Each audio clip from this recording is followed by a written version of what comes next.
Good morning. My name is Mark Krikorian. I'm Executive Director of the Center for Immigration Studies. And we are hosting this panel today to look over the horizon a little bit about what the United States and Europe can expect with regard to refugee and migration flows from Ukraine.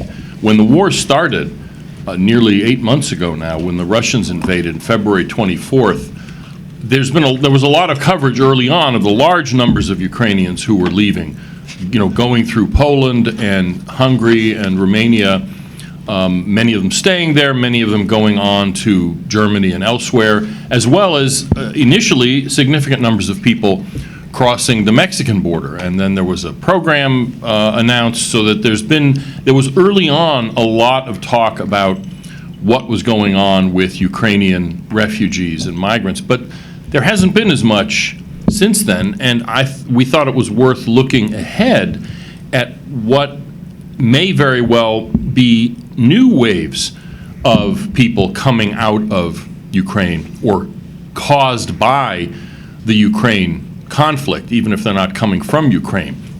And so we have a panel to talk about some of these issues. We're going to start with Nayla Rush, who's a senior researcher at the Center for Immigration Studies. She focuses specifically on refugee policy and has a paper, an upcoming paper from the center, looking at the first 6 months of Ukrainian refugees with regard to the United States and how we've responded to it, what has happened here.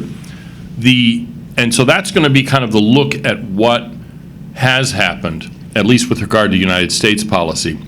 The next speaker is going to be Krzysztof Veres, who is a visiting fellow at the center, but is with the Budapest-based Migration Research Institute.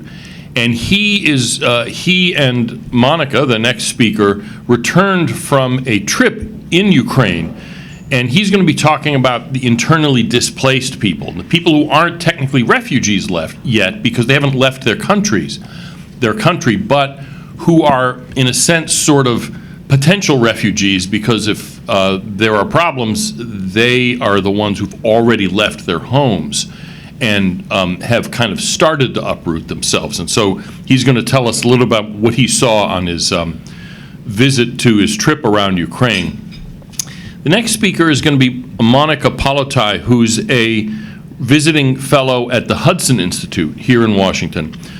And she focuses on EU law and international law. What she's going to be talking about is the potential for energy problems, basically the gas being cut off. And that may not matter in the summer, but it sure does matter in the winter, as many invaders of Ukraine and Russia have found out over the centuries. And whether that is likely to spark new flows out of Ukraine. And then finally, a kind of something that people really aren't thinking about, which is the effect of reductions in grain and fertilizer exports, which help feed many countries in Africa and the Middle East. And to speak on that issue is Victor Marshai, who is the director of the Migration Research Institute in Hungary and an expert on Africa issues. He's traveled to a number of countries where if it's in your passport, you have trouble getting into the United States. So I'm glad he was able to make it. And this obviously is of greatest importance to Europe because, Europe is both the first place that people from Ukraine and from Africa would go to. But given what's happening at our border, obviously this is a relevant issue to the United States too, because the Biden administration has essentially put out an invitation to anyone around the world to cross our border. A number of Ukrainians initially took him up on that offer, and we have small but growing flow of African illegal immigrants too, as Todd Bensman, one of our researchers, has documented quite extensively.